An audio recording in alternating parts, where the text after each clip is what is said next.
good example. You know, we just had, we had kind of forgotten about that, that if you had five or more employees, you had to offer that state retirement plan. It isn't that that costs money to small business directly for the contribution, but it does for the administration and it does for liability and things like that. What do you think we can do to turn it around so that these people will start creating jobs?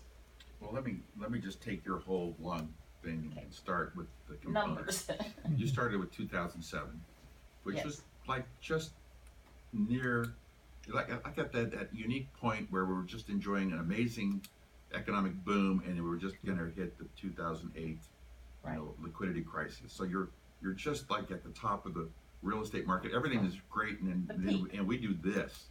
So we've seen an amazing amount of decline just because of the economy, local and national.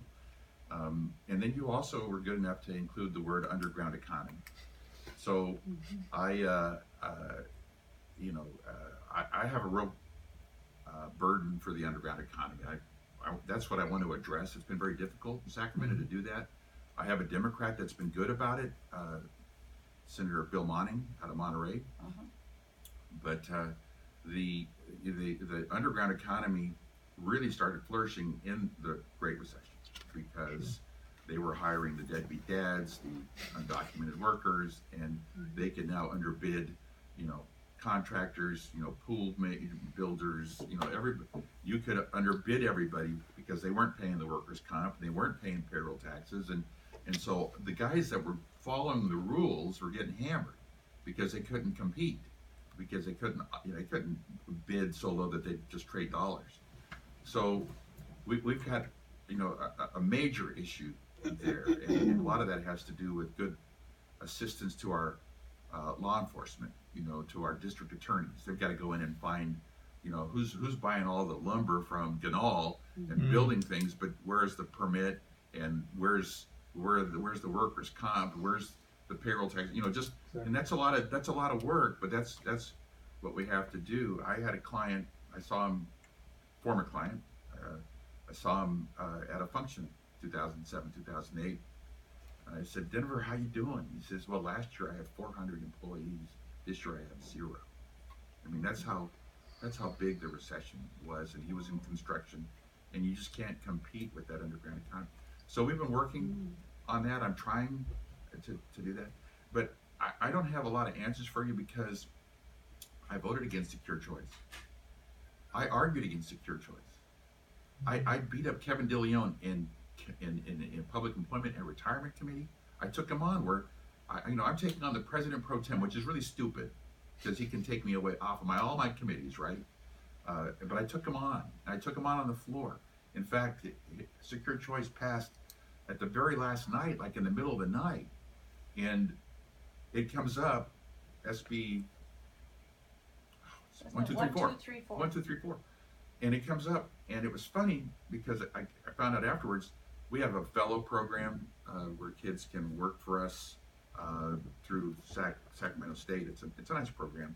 We had a great intern last year, and they were all texting each other, and the kids that were in the governor's office, they all said, we have to be quiet. The governor wants to hear Moorlach argue against 1, 2, 3, 4. He wants to hear. And I got up and again I said, here's all the reasons why this is a mistake. I got up and did the same thing on minimum wage.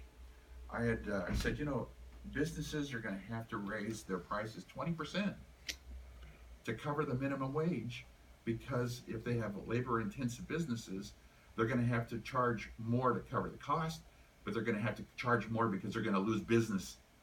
And so they got to figure out how to price it enough so that the bottom line is the same. Excuse me. And that bill passed, and the governor signed it. So, Hey, John, doesn't that impact companies that have more than 20 employees? secure choice or minimum wage? Secure choice. I think it's 10. No, Is it secure 10? choice is 5. Is it 5. 5? It's even, Five or more employees. if you don't have a plan.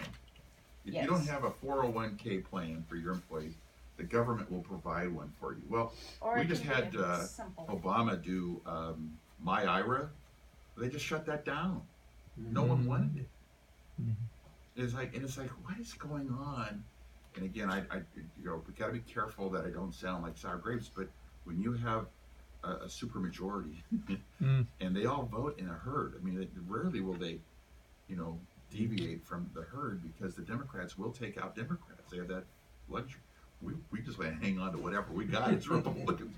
So it's a whole different type of animal.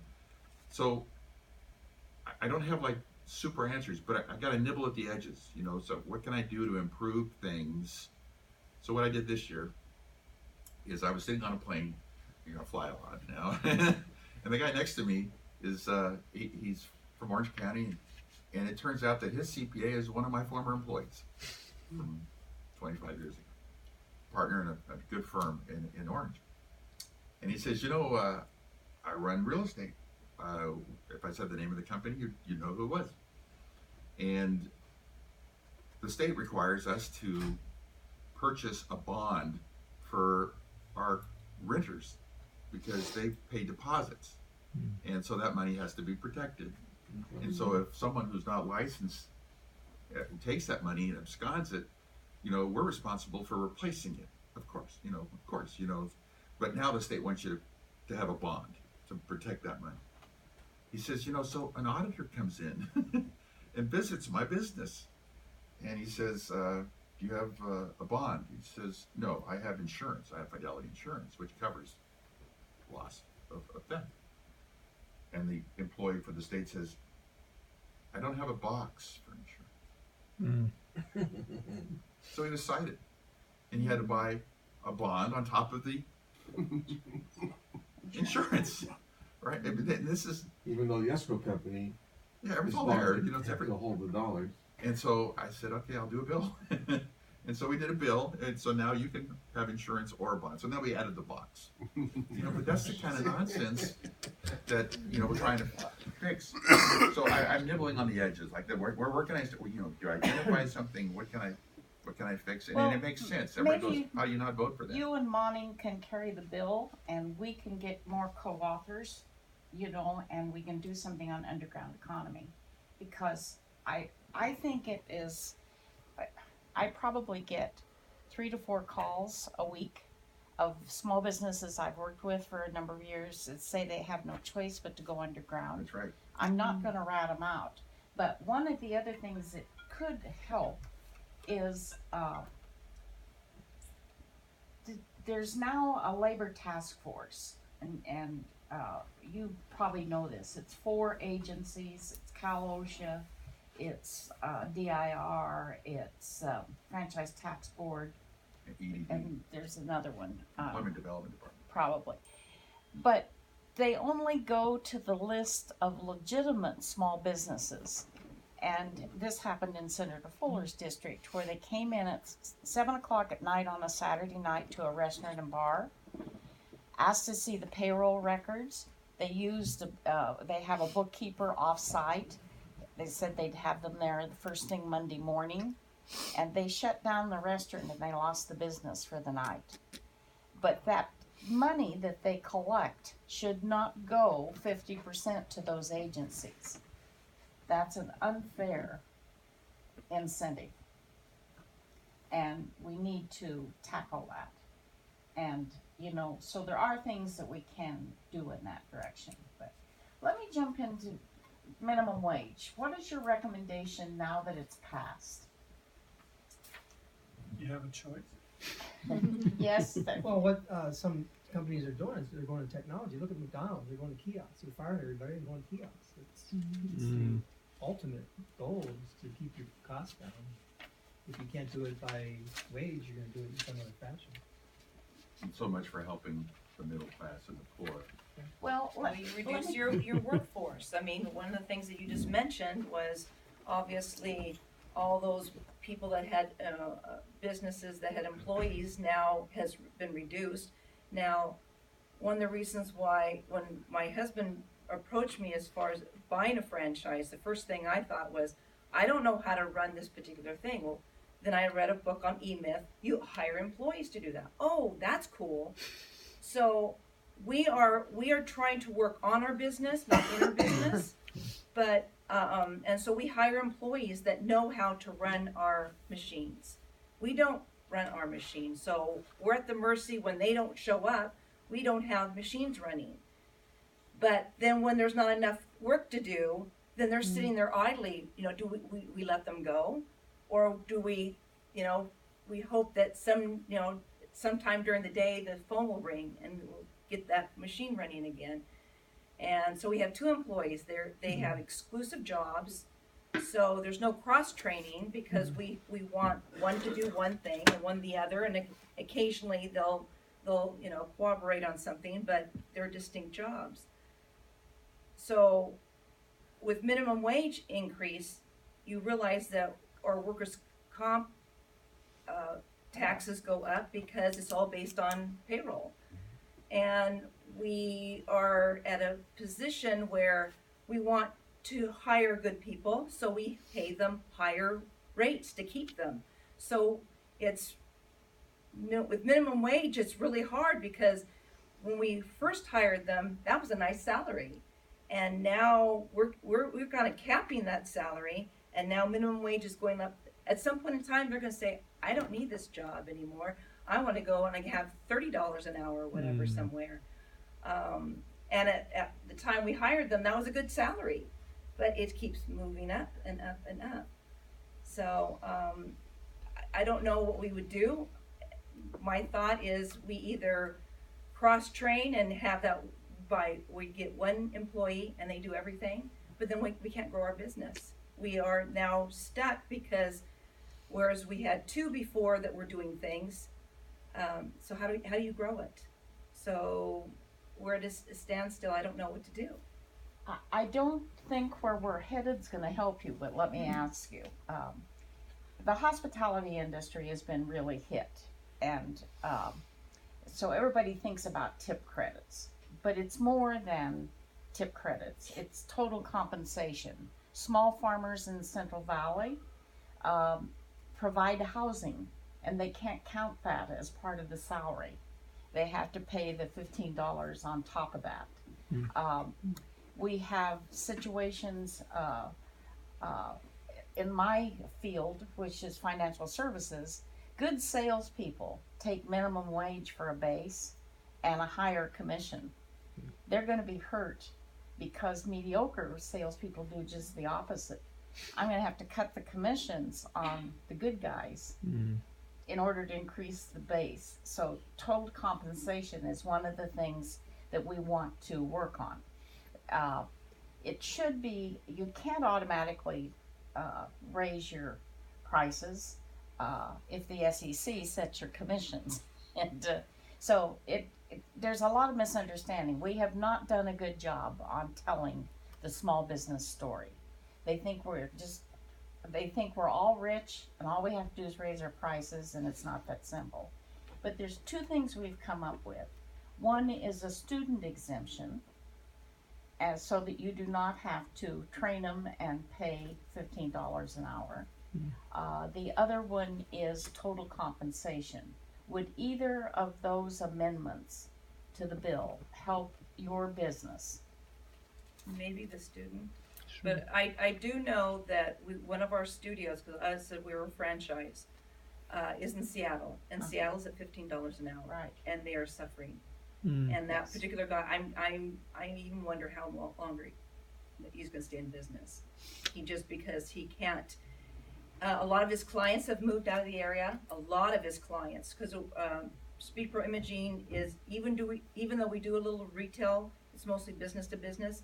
So in order for his clients to survive, they've moved out of Seattle.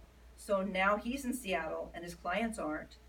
And I mean, when I send him business my way, and I have a certain amount that I'm willing to pay or whatever, he's got a much bigger expense. And so in some cases we can't work together because he's just breaking even on that particular thing.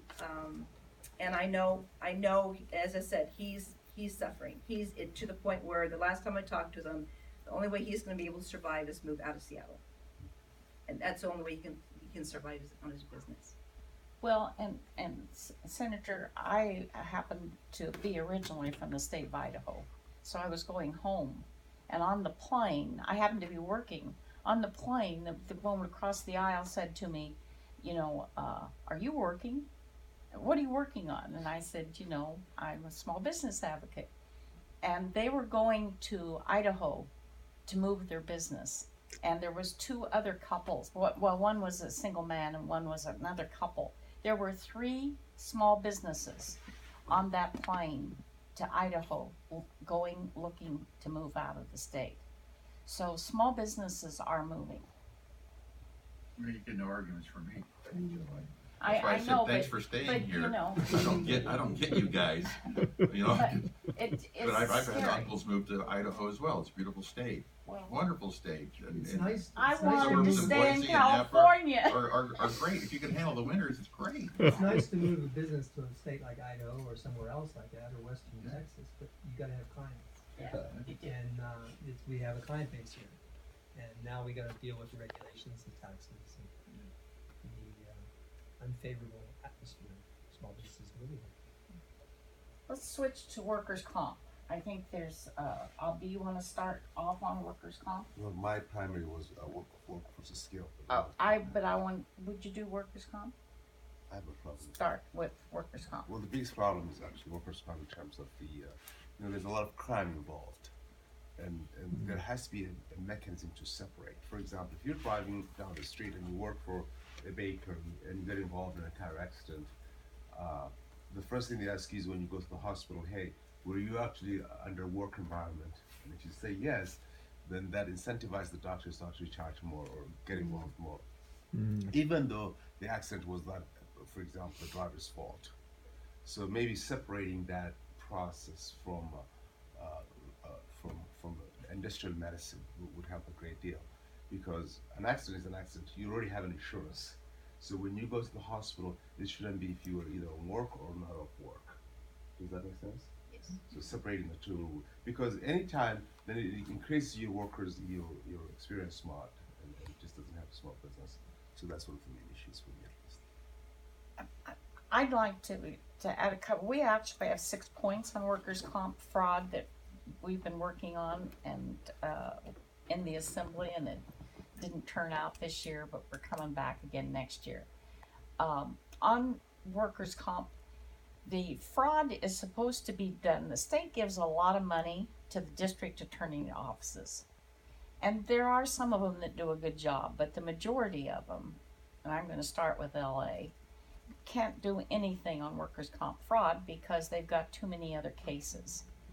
And so maybe it's time to look at a different type of enforcement rather than through the DA offices at the local level.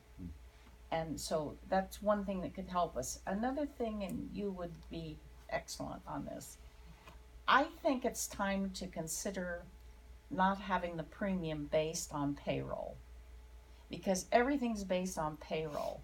And if we could just have it on number of employees, or I'm not smart enough to know what, but I think basing it on payroll, you get a triple whammy when something happens to payroll. Workers' comp kicks in, unemployment kicks in, Social Security kicks in, everything kicks in based on payroll. So maybe the workers' comp system, someday, hopefully we can have 24-hour care. I don't think we're ready there, but I guess you first have to prevent single payer, right? Mhm. Because, the President Pro Tem even threw workers' comp in with single payer health insurance, and that would be a disaster. So, anything else you want to add on workers' comp? Well, all I know is, it's a long story and I won't even go into it, but, we've had an ongoing thing, and it was a fraud. Sorry, it was just it was fraud. And the employee, hasn't worked for us for 4.5 years, and it's just now closing. It's just now closing. Now, They wanted to go to trial and the whole bit, and we were on call. In fact, our attorney through the insurance company had us on call, and she was finally able to have it stopped at that point. But in other words, it had escalated that much, and it's just amazing. It was almost a joke that it went that far, and the amount of money the insurance company was paying for this attorney. And you looked at the evidence, and there were what's the word I'm looking for? Where they interviewed him beforehand. I forget. No, deposition. I mean, even I got a hold of the transcript, and he even didn't sound even credible then. But it continued to go on. That was his rights, and they continued to go on and go on and go on.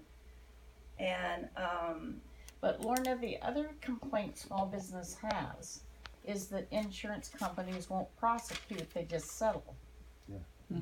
So, you know, we have well, I know, a and yin ours and yang here. Ours did not settle. I mean, ours settled at year 3, finally, because we were actually ready. As I said, our attorney was ready to take us on the stand, and then it was the 2 attorneys that decided. I think it was maybe his attorney said, "Let's not go any further." But in other words, my attorney had been fighting this thing for 3 years, and it's just now closing at 4.5. Get on the workers' comp issue committee. It's a conference call. It's the people that are interested in that specific issue, because they have some good things happening that hopefully they'll be able to do something with. Let me jump over here because Jenny and Barbara have workforce skills, and so we're going to start with you. And I know Abdi signed to talk about that, but I'd love it's to hear your- Abdi's thoughts on that. You want to go first? Well, a lot of our smaller to mid-sized businesses no longer have mid-level management. They have their ground level workers and they have executive positions, but nobody in the middle. They've been removed due to costs and payroll and minimum wage increases. But for example, hospitality has 0 mid-level management. So nobody in the industry can move up to that executive level. And where do they get these people from? How do they get the executives that they need? Well, another problem is actually I think it was last year or the year before that, there was a rule that said an exempt employee will have to earn at least $50,000 or something to that effect, which is really ridiculous, because then you have this gap of really not having anyone in the middle. But in our case, it's basically lack of technical training. We hire software engineers, systems managers, and network engineers, and our schools don't teach that. And the biggest problem you have is you have 4-year colleges that are very expensive, and then you have a lack of, for example, community college level. There should be a mechanism where the state funds or at least engage traditional community colleges or trade schools to really work on vocational training to close that gap. And we're not seeing that, and that's where we really need to invest in. Well, Abdi, I think we are seeing a lot happening in career technical education, and the legislature deserves credit for funding it, and there's some sources really working on it. The problem is that once you've removed career technical education from the school system, it takes a long time to get it back in. Yeah. But so it's timing as much as anything, but there were a number of really positive things on career technical education this past year. Thank you. You voted right. Well, CTE is really what you need. Yeah. We've had the local control funding formula, and so everything's gone down to the districts, and the career technical education has been squeezed out, so the state has been supplementing it.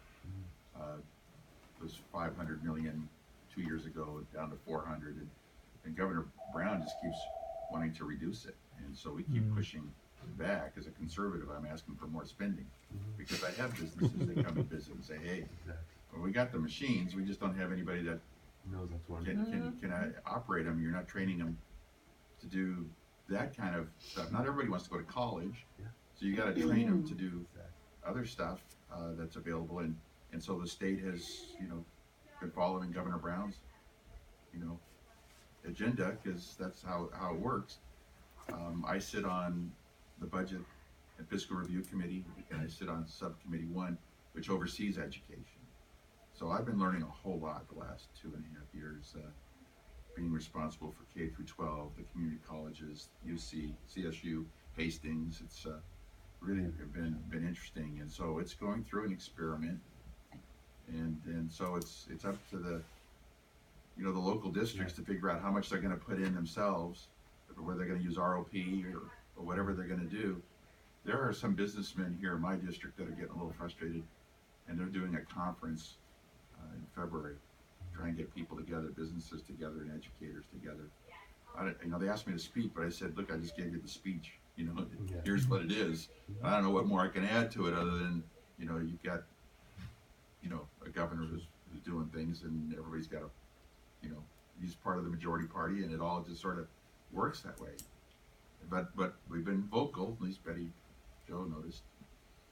Well, no, I'm very aware of it. In fact, I was invited by BERG. I'm not sure what BERG stands for, but it's Department of Education. And they spent 2 hours fussing about they couldn't do career technical education because there weren't any SAT scores for them to evaluate by. And, you know, I finally said, look, you know, if you're teaching them to be a carpenter and it's straight, you can evaluate it. And, but it, you know, there's the people that are directing it. But do you know Fred Actually not Jones? having a box. Yeah, exactly. Fred Jones, do you know him? He's heading up the Very main. unique name. I'm sure I should know it, Fred He's Jones. an attorney out of Auburn, but he's in charge of the CTE push statewide. And there's some bills coming out of the assembly on that. So I'm going to jump over here. Jim, it's your turn. And where I got to check the time. We're actually right at 10:30. Okay. Jump in. Fund diversion in Sacramento, it's ridiculous. And we get money in for a certain purpose, and it's diverted into the general fund. I'm not sure there's the answer. Too bad. It's exactly Nanny, right. nanny. Too bad. So I get elected, and they have a special session for transportation, right? They want to do a gas tax, so I start doing what accountants do. Start reading financial reports and budgets, and so transportation has been funded by the state for like the last 13, 14 years at about 11 to 13 billion. You know, a little bit like that. But if you look at the overall gas tax, which everybody says it's going down because of fuel efficient cars and zero emission cars, yada yada, and electric cars, but it's actually kind of been doing this because we're still, so, you know, using gas powered cars. So you sit there and you go, well, what's happened to this delta? Where's it been going? This diversion you're talking about. And I would posture that it's probably been going into the pension fund. Wow. Okay, you know, to pay that liability. So we have the worst roads, some of the worst roads in the nation. We have the highest gas tax, cap and trade. But we have lousy metrics. We're spending 3 times more than the national average to repair our roads. And we don't have snow on the ground. So there's something really wrong with management and how Caltrans is operated. So in May of 2014, the Legislative Analyst Office came out with a report. It said Caltrans has 20,000 employees. 10,000 of them are architects and engineers. And the Legislative Analyst Office, state employees, but supposed to be independent, they said that this portion of Caltrans was overstaffed. Not by 35, not by 350, but by 3,500. And so you're paying $143,000 per employee for these people just to be warehoused in buildings in Sacramento. That's $500 million a year. Just for the work isn't there. And they receive PERS? Yeah, it includes the, you know, it's total comp 143. And so when you have unions running Sacramento, they're unwilling to do what a business would do, outsource. So we looked at the outsourcing. Most states outsource architects and engineers by 50%. We do it here at OCTA as well in the county. Florida and Arizona outsource 80%. What is the state outsource? No, but Probably zero. Maybe 20. It's 10%. They don't, I'm you know, surprised it's even. it's like you could find $500 million to fix roads just by removing 3,500 employees and then trying to outsource. And most of those people, we looked at the data and we looked at their ages. They're all close to retirement. It's not like they're gonna have to make major layoffs. They just watch everybody just age out and retire and not replace them. I mean, so this state has no CEO. And we're paying for their pension too, right? I'm sorry. For the contract we're paying for their pension. Yeah. Oh yeah. You bet. And you're paying union dues, and you're paying to have a union leadership infrastructure, and they don't want to lose the revenue, right? It's just it's an amazing paradigm. But we don't have a CEO that says, you just got an audit report that says you're overstaffed. What are we going to do about it? To the head of Caltrans. So when I was a supervisor at the County of Orange, and we got a negative audit report from our performance auditor or our internal auditor, we'd pull the department head in and say, hey, you need to fix this, or you could write a new resume. You know, we had that ability to, you know, you do it at Boeing. I mean, if you're over budget and you're going, what's with the management? What's going on? What, you know, that's what we do. Otherwise we wouldn't be called manager. But you don't see that at all in California, in Sacramento. So I'm just trying to do a bill this next year to hire a CEO. You know, someone that pulls in these department heads and says, you know, what are you doing? What are your metrics? How are you measuring what you're doing? What are the results? I mean, we try to run the County of Orange like a business. You know, results-oriented government. You know, what are the metrics? Give us your business plan. Give us your results. Sarah, I don't see that in Sacramento. Betty Jo, if you find it, let me know where it is. Well, right? I've got a question for you. Right now, they've down, I'm not sure how many general contractors we have on TV anymore. It's pretty low It's very low. versus 10 years ago it was pretty high. All the contractors are becoming handymen. There's no new development. It's all over Orange County. With that in mind, and the loss of the contractor business, what's going to happen tonight when Newport Beach votes on the Banning Ranch, which is already approved in the past? And you're not going to get the development of the Banning Ranch. Which was already approved. And now they're going to supposedly Semi-approved. reverse It it. still had to clear the coastal commission, which it didn't. Right. And no, I read the EIR. I was supervisor at the time. Banning Ranch was in my district. Still is. So the You plan can send now me is a not copy to of the develop. picture. So, well, but my brother-in-law was Go in the quickly. construction business, and You he went haven't to had a a lot chance of house to- owners in Nevada. Plenty of work going on there 10 years ago. Okay, I'm going to rush us along. Sanjay I'm not hasn't had I'm a not here to chance. be negative or critical, but I'm with you, because the place is whacked. The place is whacked. And my regret or remorse, or maybe if I had some kind of remorse, is I don't see, out of the 119 guys I work with, gals and guys, I don't see too many business owners. I don't see too many elected officials that have run a business, signed a paycheck. More now than ever been, and it still isn't. Oh, well, why don't you give me the list, Betty Jo? Because I'm just befuddled. It's really, you know, I go up to a senator. I was kind of new, and I said, "God, Bob, you just voted for a crappy bill. We both know this is a crappy bill." He says, "Yeah, I didn't like it, but I voted for it." I said, "Why? What am I missing here?" He says, "Well, you know, my party. If I don't vote with them, they'll run someone against me." He kind of likes being I there was for part of some the oil reason. company that produced the wells up on Banning Ranch all these years. Era, energy, And, there's no wetlands up there. It's just developable land. riparian. Oh, it's a beautiful place. I'd love to buy a home there. Almost did at the There's end of 18th no Street. reason not to develop. Yeah, the Seabreeze, that development up on the hill.